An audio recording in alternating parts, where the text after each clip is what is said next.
Hello everyone, welcome back to my channel take me to. তো আজকেও চলে এসেছি আর একটা নতুন ভিডিও নিয়ে। আজকে ভিডিও টাইটেল আর থাম্বনেল দেখে তোমরা অলরেডি বুঝে গেছো কোন টপিক নিয়ে আমি আজকে কথা বলতে চলেছি। ভিডিওতে যদি সঠিক থাম্বনেল যদি না হয় তাহলে কিন্তু তোমাদের ভিডিও কেউ ক্লিক করবে না। এই থাম্বনেলের ব্যাপারটা বলতে গেলে এখন তোমাদের মনে প্রশ্ন আসতেই পারে যে থাম্বনেল কি করে বানাবো বা থাম্বনেলটা কি। যখন আমি নতুন ইউটিউবে চ্যানেল ওপেন করেছিলাম আমি থাম্বনেল কাকে বলে সেটাই জানতাম না। আমি সার্চ করেছিলাম যে ফটো কিভাবে ইউটিউবে অ্যাড করে, ঠিক আছে, এই থাম্বনেল কোন অ্যাপ থেকে বানাতে হয় সেটাও আমি জানতাম না। তো আজকে এই ভিডিওটা দেখলে তোমাদের বেসিক কিছু নলেজ হবে থাম্বনেল আমি কিভাবে বানাই, একদম সহজ সরল ভাবে বলে দেবো এবং কিভাবে খুব কম টাইমের মধ্যে তোমরা তোমাদের ভিডিওতে থাম্বনেল অ্যাড করতে পারবে, ঠিক আছে। এবার দেখো আমি কিন্তু থাম্বনেলের এক একটা ক্যাটাগরিতে তো এক এক রকম থাম্বনেল বানানো পসিবল না। তো আমি আমার থাম্বনেলটা কিভাবে বানাই এবং কোন কোন এলিমেন্টসের কি কি কাজ আছে, কোন কোন ট্যাবের কি কাজ আছে আজকে এই ভিডিওতে তোমাদের বলবো। তো আশা করছি তোমাদের ভিডিওটা ভালো লাগবে। যদি ভালো লাগে থাকে প্লিজ একটা লাইক করো, কমেন্ট করো, শেয়ার করে দিও। আর যারা যারা আজকে আমার চ্যানেলে নতুন আছো প্লিজ চ্যানেলটি সাবস্ক্রাইব করে পাশে থাকা বেল আইকনটা বসে প্রেস করে দিও, যাতে আমি নেক্সট ডে কোনো ভিডিও আপলোড করে সবার আগে তোমাদের কাছে চলে যায়। আর তোমরা যারা যারা আমার সাথে দেখা করতে চাও স্ক্রিনে দেওয়া যে হোয়াটসঅ্যাপ নাম্বার যাচ্ছে ওই হোয়াটসঅ্যাপ নাম্বারে আমার সাথে যোগাযোগ করতে পারো। প্লিজ কেউ ফোন করো না অথবা হোয়াটসঅ্যাপে কেউ ডিরেক্ট ফোন করো না, মেসেজ করে রিপ্লাই করে আমাকে একটু সময় দিও। আর তোমাদের বাড়ি যাদের অনেক দূরে, তোমরা যারা আমার স্টুডিওতে আসতে পারছো না তারা কিন্তু অনলাইনেও যোগাযোগ করতে পারো। অনলাইনেও কিন্তু আমরা এখন কাজ করে থাকি। তোমাদের চ্যানেলে যা টেকনিক্যাল প্রবলেম থাকবে তোমরা আমাকে হোয়াটসঅ্যাপ করো, আমি অবশ্যই তোমাদের হোয়াটসঅ্যাপে ডিটেলসে বলে দেবো। তোমরা সকলেই জানো চেকিং টেক নামে আমাদের একটা নতুন ইউটিউব চ্যানেল ওপেন হয়েছে, সেখানে ভিডিওর মাধ্যমে চ্যানেল চেক করা হয়। তো ভিডিওর মাধ্যমে যদি তোমরা তোমাদের চ্যানেল চেক করাতে চাও তাহলে এই ভিডিওর মধ্যে 5টা কোড যাবে। ভিডিওটা স্কিপ না করে দেখতে থাকো। সেই 5টা কোড তোমাদের এই ভিডিওর কমেন্ট সেকশনে লিখতে হবে। যে প্রথম 5 জন সেই কমেন্টটা লিখবে তাদেরকে উইনার হিসেবে নেওয়া হবে এবং পরের দিনে চেকিং টেক চ্যানেলে তোমরা তোমাদের ভিডিও দেখতে পারবে। তার জন্য ভিডিও ডেসক্রিপশন বক্সে লিঙ্ক দেওয়া আছে চেকিং টেক চ্যানেলে, তোমরা গিয়ে চ্যানেলটা সাবস্ক্রাইব করে নাও এবং চ্যানেলের ডেসক্রিপশন বক্সে তোমরা লিঙ্ক পেয়ে যাবে, ঠিক আছে। তো তোমরা সোজা চলে যাবে হচ্ছে প্লে স্টোরে, ঠিক আছে। প্লে স্টোরে গিয়ে এখানে সার্চ করবে হচ্ছে পিক্সেল ল্যাব বলে, ঠিক আছে, পিক্সেল ল্যাব বলে সার্চ করলেই তোমরা এখান থেকে পেয়ে যাবে। দেখো পিক্সেল ল্যাব বলে সার্চ করলাম, তোমরা এইরকম যে লোগোটা আছে এই পি বলে এই লোগোটায় ক্লিক করবে। তো ওপেন করে নিলাম। ওপেন করার পর দেখো তোমাদের এরকম একটা ইন্টারফেস ওপেন হয়ে যাবে। আমি জাস্ট ফোনটাকে রোটেট করে নিয়েছি, যার জন্য কিন্তু আমার এটা দেখাতে সুবিধার জন্য আমি রোটেট করে নিয়েছি। বাট বাকি তোমাদের চ্যানেলে যেরকম আছে সব কিছুই থাকবে, ঠিক আছে। তো তোমরা সবার প্রথম যদি ইউটিউবে থাম্বনেল বানাতে চাও তোমাদের এই জাস্ট 3 ডটে ক্লিক করতে হবে। এই 3 ডটে ক্লিক করবে। ক্লিক করার পর এখানে ইমেজ সাইজ অপশানে ক্লিক করতে হবে। ইমেজ সাইজ অপশানে ক্লিক করে এখানে তোমাদের এই কাস্টম অপশানটায় ক্লিক করতে হবে। কাস্টম অপশানে ক্লিক করে এখানে তোমরা ইউটিউব থাম্বনেল রেশিওটা চুজ করে নেবে, ঠিক আছে। ইউটিউব থাম্বনেল রেশিওটা চুজ করলাম। এবারে আমাদের এই নিউ টেক্সট লেখাটাকে ডিলিট করতে হবে। কি করতে হবে? নিউ টেক্সট লেখাটার উপর ট্যাপ করতে হবে। অলরেডি সাদা যে বর্ডারটা পড়ে গেল এই সাদা বর্ডারটার উপরে ট্যাপ করবে। তারপরে এখানে দেখতে পাবে তোমরা ডিলিটের অপশান আছে, এই ডিলিট অপশানে ক্লিক করবে। ডিলিট অপশানে ক্লিক করে ওকে করে দেবে। দেখো আমাদের লেখাটা ডিলিট হয়ে গেল। এরপরে তুমি যদি ব্যাকগ্রাউন্ড কোনো কিছু নিতে চাও তাহলে তোমাকে কি করতে হবে? এইখানে ব্যাকগ্রাউন্ডের কাজ হচ্ছে এইটা, এই যে এই অপশানটায় ক্লিক করতে হবে তোমাদের, ঠিক আছে। এই অপশানে ক্লিক করলে, ক্লিক করার পর এখানে কালার অপশানে ক্লিক করবে। আমি এখান থেকে একটা ব্ল্যাক ব্যাকগ্রাউন্ড নিয়ে নিচ্ছি, ঠিক আছে। ব্ল্যাক ব্যাকগ্রাউন্ড নিয়ে রাইট সাইডে ক্লিক করে দিলাম। এরপরে আমি আমার কোনো ফটো নেবো, ঠিক আছে। তো আমার যে কোনো একটা ফটো আমি যদি নিই তাহলে আমি সবার প্রথম চলে যাব, এখানে দেখতে পাচ্ছ আমি গুগলে ক্লিক করছি। গুগলে ক্লিক করে আমি আমার কোনো ফটো একটা ব্যাকগ্রাউন্ড রিমুভ করে নেবো। তো গুগলে গিয়ে লিখবো ব্যাকগ্রাউন্ড রিমুভার। এখান থেকে রিমুভ ব্যাকগ্রাউন্ড বলে অপশানে ক্লিক করব। এখান থেকে তোমরা দেখতে পাবে এরকম একটা ইন্টারফেস ওপেন হয়ে যাচ্ছে। এখান থেকে তোমরা আপলোড ইমেজে ক্লিক করবে। আপলোড ইমেজে ক্লিক করার পরে এখান থেকে আমি আমার যে কোনো একটা ফটো হচ্ছে ব্যাকগ্রাউন্ডটা রিমুভ করে নেবো। তো চলো আমি আমার এই ফটোটারই ব্যাকগ্রাউন্ডটা রিমুভ করছি, ঠিক আছে। এই ফটোটা ব্যাকগ্রাউন্ড রিমুভ করছি। ব্যাকগ্রাউন্ড রিমুভ করলে দেখো এখান থেকে আমার যে আমি তো ব্ল্যাক কালারের পর্দার পিছনে মানে সামনে ভিডিও করি, তো আমার ব্যাকগ্রাউন্ডে আছে ব্ল্যাক কালারের পর্দা, ব্ল্যাক স্ক্রিন আছে। তো দেখো অলরেডি আমার ব্যাকগ্রাউন্ডটা রিমুভ হয়ে গেল, তোমরা দেখতে পাচ্ছ ব্যাকগ্রাউন্ড রিমুভ। এরপর এখানে ডাউনলোড অপশানে ক্লিক করে দেবে, ঠিক আছে। ডাউনলোড অপশানে ক্লিক করে দেওয়ার পরে এখানে দেখো ওপেন বলে লেখা চলে এলো, তার মানে আমার ব্যাকগ্রাউন্ডটা রিমুভ হয়ে গেছে। গ্যালারিতে অলরেডি অটোমেটিক ফটোটা সেভ হয়ে গেছে। আমি আবার চলে যাব পিক্সেল ল্যাবে। তো পিক্সেল ল্যাবে গিয়ে এখান থেকে প্লাস আইকনে ক্লিক করবে, ঠিক আছে। এই প্লাস আইকনটা ক্লিক করবে। প্লাস আইকনে ক্লিক করার পর এখানে ফ্রম গ্যালারি অপশানে ক্লিক করবে, ঠিক আছে। ফ্রম গ্যালারি অপশানে ক্লিক করলে তারপর এখান থেকে দেখো অলরেডি আমার ফটোটা চলে এসছে, এই যে ফটোটা চলে এসছে। তো এই ফটোটাতে আমি জাস্ট ক্লিক করে দেবো, ঠিক আছে। ফটোটাতে ক্লিক করবো, করে এখানে আমি রাইট সাইডে ক্লিক করবো। ফটোটা চলে এলো, এখানে রাইট সাইডে ক্লিক করবো। রাইট সাইডে ক্লিক করার পর এখান থেকে এটাকে ড্র্যাগ করে নেবো, করে নিয়ে কোন জায়গাটা তুমি বসাবে সেটা রেখে দেবে। তো আমি অলরেডি এখানটা ফটোটা বসাতে চাইছি, তো আমি এখানটা করে নিলাম। এরপরে হচ্ছে আমাকে এটা ফিল্টার করতে হবে। তার জন্য আমাকে এই মিডিল পোর্শনে এই লোগোটায় ক্লিক করতে হবে। লোগোটায় ক্লিক করার পরে এখান থেকে তোমাকে কালার ফিল্টার অপশানে ক্লিক করতে হবে, ঠিক আছে। কালার ফিল্টার অপশানে ক্লিক করলাম। এখানে কন্ট্রাস্টটা একটু বাড়িয়ে দেবো, তোমার চোখের আন্দাজে তুমি বাড়াবে, কন্ট্রাস্টটা বাড়িয়ে দেবে, ব্রাইটনেসটা একটু বাড়াবে জাস্ট। তো ব্রাইটনেস বাড়িয়ে দিলাম, দিয়ে এখানে রাইট সাইডে ক্লিক করে দিলাম, ঠিক আছে।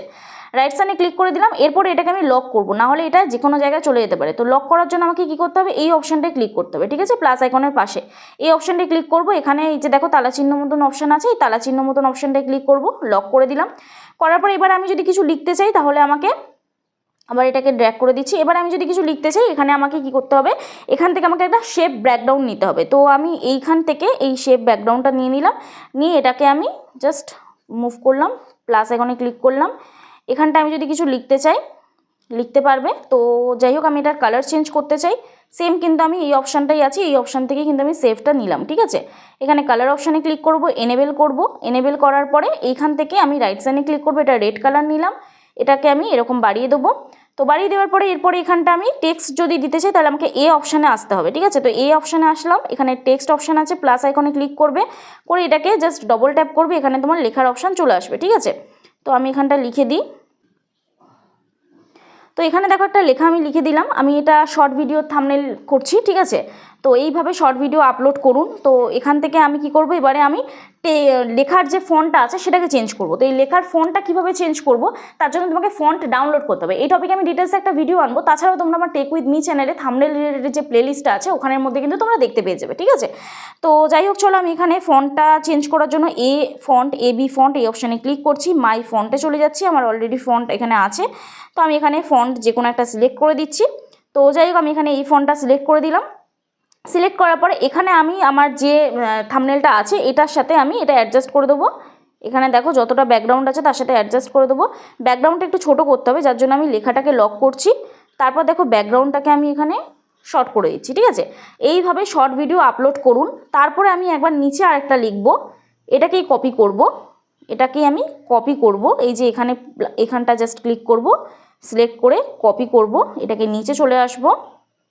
ঠিক আছে, নিচে এসে এটার কালার চেঞ্জ করব, আমি ব্লু দেবো। একদম শর্টভাবে আমি তোমাদের দেখিয়ে দিচ্ছি, একদম খুব সামান্যভাবে, আমি নর্মাল থাম্বনেল যেভাবে করি সেইভাবে দেখিয়ে দিচ্ছি। ঠিক আছে, তো এখানে ক্লিক করব, কোনো মানে প্রফেশনাল থাম্বনেল আমি করছি না, জাস্ট নর্মাল তোমরা যারা নতুন কীভাবে থাম্বনেল বানাবে, কোথা থেকে কী লিখবে, ব্যাকগ্রাউন্ড কীভাবে দেবে সেগুলোই জাস্ট দেখিয়ে দিচ্ছি। ঠিক আছে, কোথা থেকে ফটো দেবে সেগুলোই জাস্ট দেখাচ্ছি।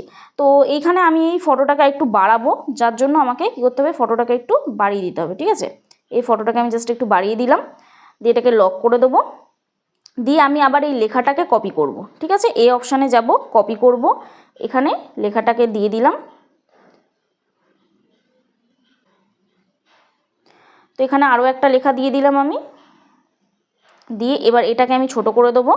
ঠিক আছে, দিয়ে এবার এখানে আমাকে কিছু এলিমেন্টস দিতে হবে। তো তার জন্য আমাকে কি করতে হবে, এখানে প্লাস আইকনে ক্লিক করতে হবে। প্লাস আইকনে ক্লিক করলাম, ফ্রম গ্যালারিতে গেলাম, ফ্রম গ্যালারিতে গিয়ে এখানে আমি কোনো গ্রাফের, আমার যে ভিউজের গ্রাফ আছে সেগুলো আমার অলরেডি ফটো তোলা থাকে, তো সেই ভিউজের গ্রাফের আমি একটা ফটো দিয়ে দেবো। ঠিক আছে, তো যাই হোক, এখান থেকে আমি একটা পেয়ে গেছি ফটো। তো এই ফটোটা আমি রাইট সাইডে ক্লিক করলাম, করে এখানে অ্যাডজাস্ট করে দেবো, দেখে নাও। তো এখানটা আমি অ্যাডজাস্ট করে দেবো, এই একটা আমি ফটো অ্যাডজাস্ট করব। ঠিক আছে, এই একটা ফটো অ্যাডজাস্ট করব, এবং এরপরে এখানে আরও একটা ফটো আমি অ্যাডজাস্ট করব। তার আগে আমি এইটাকে ব্যাক করব, এটাকে টু ব্যাক করে দেবো। ঠিক আছে, এটাকে আমি কী করবো, টু ব্যাক করে দেবো। তো টু ব্যাক করলাম, এখানে একটা ফটো আমার থাকলো, আর একটা ফটো আমার এই সাইডে থাকবে। তো চলো আবার প্লাস আইকনে ক্লিক করব, ফ্রম গ্যালারিতে যাব, ফ্রম গ্যালারিতে গিয়ে একটা কম ভিউজের একটা ডাটা নিয়ে নেব। তো এখান থেকে আমি আরও একটা ডাটা নিয়ে নিলাম, এটা আমার আছে কম ভিউজের ডাটা। ঠিক আছে, তো এইখান থেকে আমি এইটাকে আবার এদিকে এরকম করে দেবো, দিয়ে এটাকে একটু বাড়িয়ে দেবো, মানে টোটাল যাতে দুটো একই থাকে। তো এইভাবে এটা দিয়ে দিলাম, দিয়ে এখান থেকে আমাকে কী করতে হবে, একটা ইমোজি দিয়ে দিতে হবে। ঠিক আছে, আবার প্লাস আইকনে ক্লিক করব, ফ্রম গ্যালারিতে যাব, ফ্রম গ্যালারিতে গিয়ে এখান থেকে আমি একটা ইমোজি দিয়ে দেবো। তো ইমোজি বা একটা অ্যারো সাইনও বলতে পারো। তো চলো ওটা আমি দিয়ে দিই এবারে। তো এরকম একটা আমি জাস্ট ইমোজি দিয়ে দেবো, দিয়ে রাইট সাইডে ক্লিক করব, দিয়ে এরপরে এটাকে এরকমভাবে এটা অ্যাডজাস্ট করে দেবো। ঠিক আছে, মানে এই ভিউজটা থেকে এই ভিউজে গেছে, এটাই জাস্ট বোঝাতে চাইবে তুমি। ঠিক আছে, এটা হলো। এরপর একটা শর্টের লোগো দিয়ে দেবে, যেহেতু শর্ট ভিডিও রিলেটেড, তো শর্টের একটা লোগো দিয়ে দেবে জাস্ট। তো চলো শর্টের একটা লোগো দিয়ে দিই। তো এখান থেকে আমি জাস্ট শর্টের একটা লোগো দিয়ে দেবো, ব্যাস এখানে আমার কমপ্লিট। ঠিক আছে, এখান থেকে আমি শর্টের একটা লোগো দিয়ে দেবো। দেখো সিম্পল একটা থাম্বনেল আমি জাস্ট বানিয়ে দিলাম। ঠিক আছে, এখান থেকে তোমরা বুঝতে পারলে, এখানে জাস্ট সিম্পল একটা থাম্বনেল বানিয়ে দিলাম। এরপরে তোমরা চাইলে যদি ইউটিউবের লোগো দিতে চাও লোগো দেবে। এরপরে এই থাম্বনেলটা আমি কিভাবে অ্যাড করব, ভিডিওর মধ্যে আমি কীভাবে অ্যাড করব, থাম্বনেল তো আমার বানানো হলো, ভিডিওতে অ্যাড কীভাবে করব। এখানে এই যে শেয়ার বলে যে অপশানটা, এই লোগোটায় তোমরা ক্লিক করবে, করে এখানে কাস্টম যে অপশানটা আছে এর পাশে যে অ্যারো সাইনটা আছে এটাতে ক্লিক করবে, করে এটাকে আলট্রা করে নেবে। ঠিক আছে, হাই রেজুলেশন থাকবে, এটাকে আলট্রা করে নেবে। আলটা করে নেওয়ার পর এখানে সেভ টু গ্যালারি এই অপশানে ক্লিক করবে, ঠিক আছে। সেভ টু গ্যালারি এই অপশানে ক্লিক করার পরে এরপরে তোমাদের গ্যালারিতে অলরেডি ফটোটা সেভ হয়ে যাবে। এরপরে সোজা চলে আসবে ইউটিউব স্টুডিওতে। ইউটিউব স্টুডিওতে এসে কন্টেন্ট অপশানে চলে যাবে। কন্টেন্ট অপশানে এসে এই যে ভিডিও ভিউ অল এই অপশানে ক্লিক করবে। সাপোজ আমি ধরো এখানে আমার এই ভিডিওটার মধ্যে আমি থাম্বনেলটা অ্যাড করতে চাইছি, ঠিক আছে। তাহলে আমি এখানে পেন আইকনে ক্লিক করব। পেন আইকনে ক্লিক করার পরে এখান থেকে দেখো তোমরা কি করবে, আবার পেন আইকনে ক্লিক করবে। এই পেন আইকনে ক্লিক করার পরে এখানে চেঞ্জ অপশান আসবে, এখানে তোমাদের কাস্টম থাম্বনেল বলে লেখা আসে। তো আমি এখানে থাম্বনেলটা এখান থেকে অ্যাড করে দিচ্ছি। তো দেখো আমার থাম্বনেলটা অলরেডি রেডি হয়ে গেছে। তো এখান থেকে তুমি থাম্বনেলটা অ্যাড করে দিতে পারবে, ঠিক আছে। তো আমি এটা পুরোটাই ব্ল্যাক স্ক্রিনের উপর বানালাম। তোমরা যদি চাও ব্যাকগ্রাউন্ডে শ্যাডো দিতে, তোমরা শ্যাডোও দিতে পারো। শ্যাডোটা তোমরা ইমেজ সার্চ থেকেও তোমরা নিয়ে নিতে পারো, ঠিক আছে। তো ফ্রি শ্যাডো, ব্যাকগ্রাউন্ড শ্যাডো এরকমভাবে তোমরা লাইটিং দিতে পারো। তো দিয়ে তুমি এখানটা ডান অপশানে ক্লিক করবে, তোমার কিন্তু থাম্বনেলটা এখানে রেডি হয়ে যাবে, ঠিক আছে। আমি সহজ ভাষায় একদম থাম্বনেলটা দেখালাম এবং আমার মেন মোটিভ ছিল যে এই ভিডিওটার মধ্যে তোমাদের কোনখান থেকে কি এলিমেন্টস নাও এবং কোথা থেকে কি কাজ আছে সেটাই তোমরা জাস্ট করতে পারো। এখানে আমি কিছু দিলাম না, শ্যাডো দিলাম না, কিছু করলাম না, জাস্ট সিম্পল একটা আমি থাম্বনেল বানিয়ে তোমাদের দেখালাম, কোনো কিন্তু প্রফেশনাল থাম্বনেল দেখালাম না। চেষ্টা করবো নেক্সট টাইম তোমাদের আরও প্রফেশনালি দেখাতে, এটা জাস্ট নর্মাল একটা দেখালাম। তো যাই হোক, আশা করছি ভিডিওটা অনেকটাই বড় হয়েছে। ভিডিওটা তোমাদের ভালো লাগলো, যদি ভালো লেগে থাকে এটা লাইক করো, কমেন্ট করো, শেয়ার করে দিও। কালকে দেখা হচ্ছে নতুন একটা ভিডিওতে। ততক্ষণ সুস্থ থেকো, ভালো থেকো, নিজের খেয়াল রাখো, নিজের পরিবারের খেয়াল রাখো, আর আমার ভিডিওগুলো দেখতে থেকো। চলো টাটা।